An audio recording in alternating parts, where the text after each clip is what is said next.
हमने डिस्कस किया था। आज जो है हम सेल डिवीजन का प्रोसेस जो है माइटोसिस, उसको जो है हम डिटेल में डिस्कस करेंगे। ठीक है।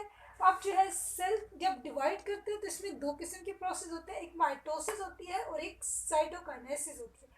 माइटोसिस में क्या है, न्यूक्लियस का डिवाइड होना। ठीक है, इसमें जो न्यूक्लियस डिवाइड करता है, न्यूक्लियस के अंदर जो मटेरियल है वो डिवाइड करेगा, जबकि साइटोकाइनेसिस के अंदर साइटोप्लाज्म में जो है डिवाइड करना होता है। ठीक है, और इसके अंदर जो है ऑर्गेनेलीज भी जो है डिवाइड करती हैं। तो पहले जो है हम सेल साइकिल को डिस्कस करते हैं।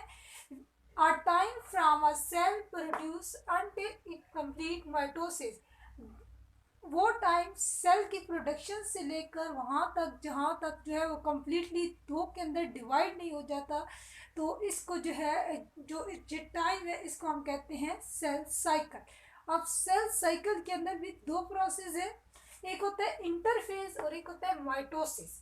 इंटरफेज में G1S और G2 फेज आती है, जबकि माइटोसिस में प्रोफेज, मेटाफेज, एनाफेज और टीलोफेज आता है। अब जो है हम इनको डिटेल में डिस्कस करते हैं। सपोज करते हैं कि एक स्टिमुलस आया है, ठीक है, बाहर से एक स्टिमुलस आया है जो कि सेल के पास आया है। ठीक है, ये एक सेल है, इसके अंदर न्यूक्लियस प्रेजेंट है।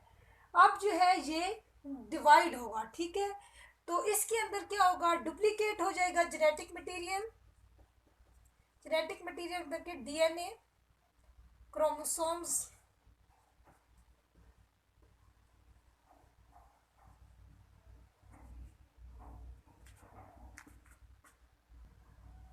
और इंक्रीज होगा साइटोप्लाज्म। ठीक है, अब जो है इसमें फिर सेल जो है इसमें G1 फेज आएगी। G1 फेज के अंदर इसको जो है हम प्री सिंथेटिक फेज भी कहते हैं, प्री सिंथेटिक फेज भी कहते हैं, गैप फेज भी कहते हैं और ग्रोथ फेज भी कहते हैं, ग्रोथ फेज भी कहते हैं। इसके अंदर जो है सेल रेडी होगा, जेनेटिक मटेरियल जो है यहाँ पे रेडी होगा रेप्लिकेशन के लिए। यहाँ पे जो है सेल फिर रेप्लिकेटेड करेगा, यहाँ पे जो है इसकी 2 कॉपीज बन जाएंगी। ठीक है, रेप्लिकेटेड करेगा। यहाँ पे जो है एक चेक पोस्ट प्रेजेंट होती है,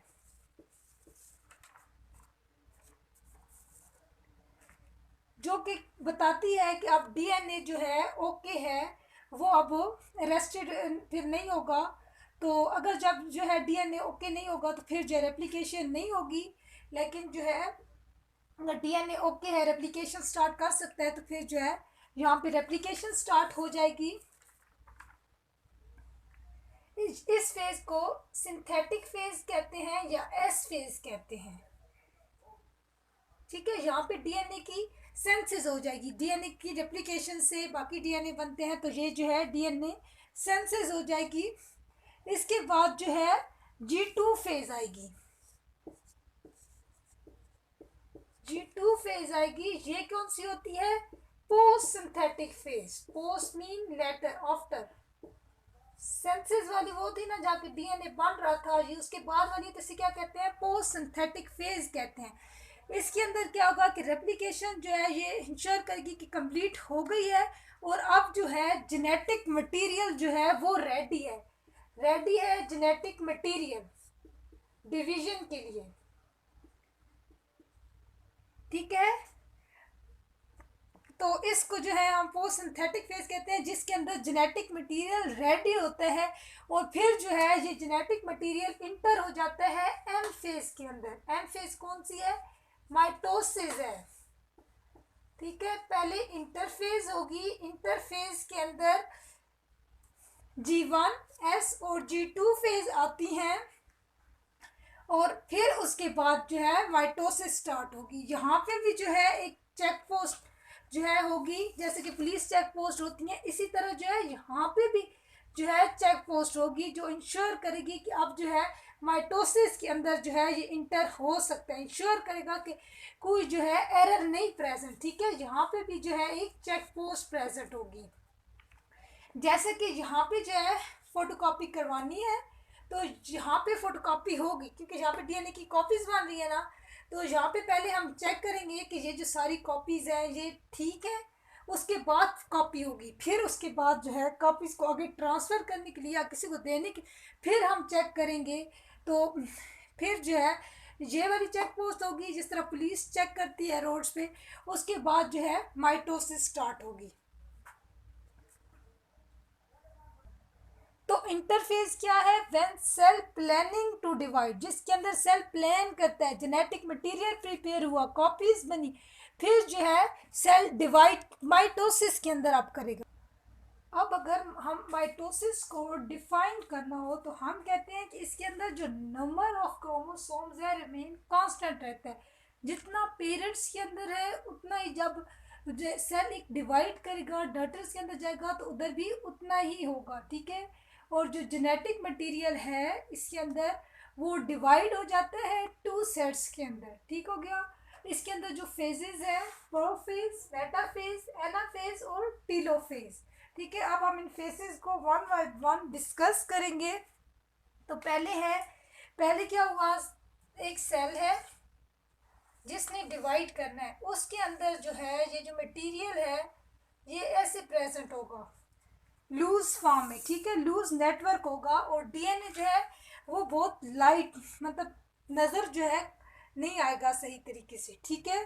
और सेंट्रियोल जो है यहाँ पे रैंडमली प्रेजेंट होगी, कोई उनकी जो है स्पेसिफिक प्लेस नहीं होगी साइटोप्लाज्म के अंदर, ठीक है। तो इसके बाद जो है प्रोफेज स्टार्ट होगी।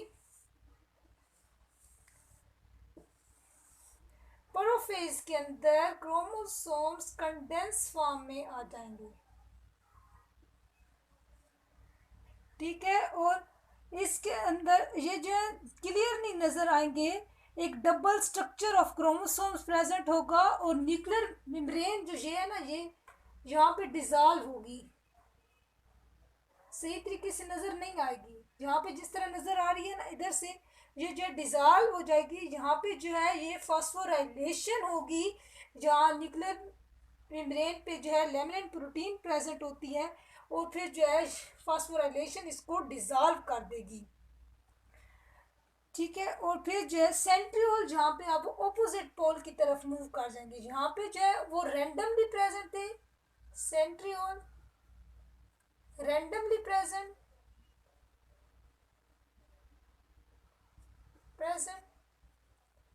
जहाँ पे centriole move towards opposite pole, opposite pole की तरफ जो है मूव करना शुरू कर देगा,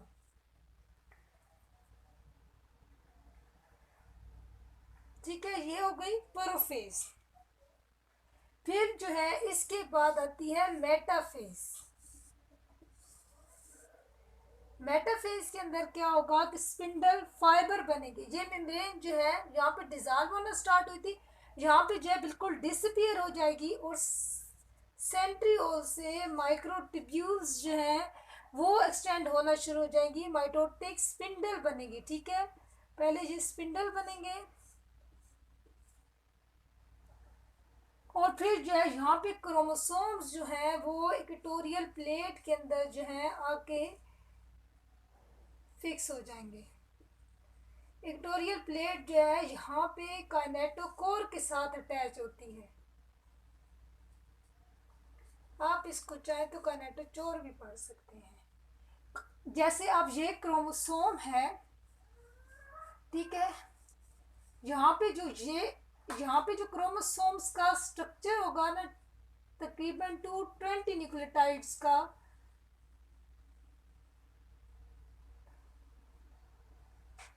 इसको हम कहते हैं सेंट्रोमेयर। और यहाँ पे जो इसको प्रोटीन बाइंड की हुई होती है ना इस जगह से, उसको हम कहते हैं काइनेटोकोर, ठीक है। याद रखने के लिए आप इसको काइनेटोचोर भी पढ़ सकते हैं, स्पेलिंग याद रखने के लिए, ठीक है। अब हम जो डिस्कस करेंगे नेक्स्ट फेज को जो कि है एनाफेज। पहले हमने पढ़ी प्रोफेज, फिर हमने पढ़ी मेटाफेज, साथ लिख देते हैं। Prophase, metaphase. मेटाफेज के अंदर क्या हुआ था कि मेम्ब्रेन बिल्कुल डिसअपियर हो गई थी, माइक्रोट्यूब्यूल्स बने थे, क्रोमोसोम जो है इक्वेटोरियल प्लेट पे आके सेट हो गए थे। ठीक है, अब जो है एनाफेज के अंदर क्या होगा, ये सेल है। ठीक है, एनाफेज के अंदर क्या होगा कि ये क्रोमोसोम्स जो है मूव करेंगे ऑपोजिट पोल की तरह, इस तरह का स्ट्रक्चर बन जाएगा।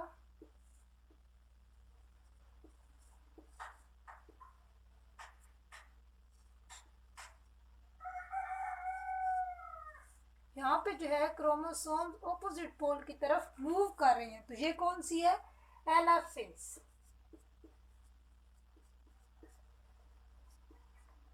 chromosomes move towards opposite sides।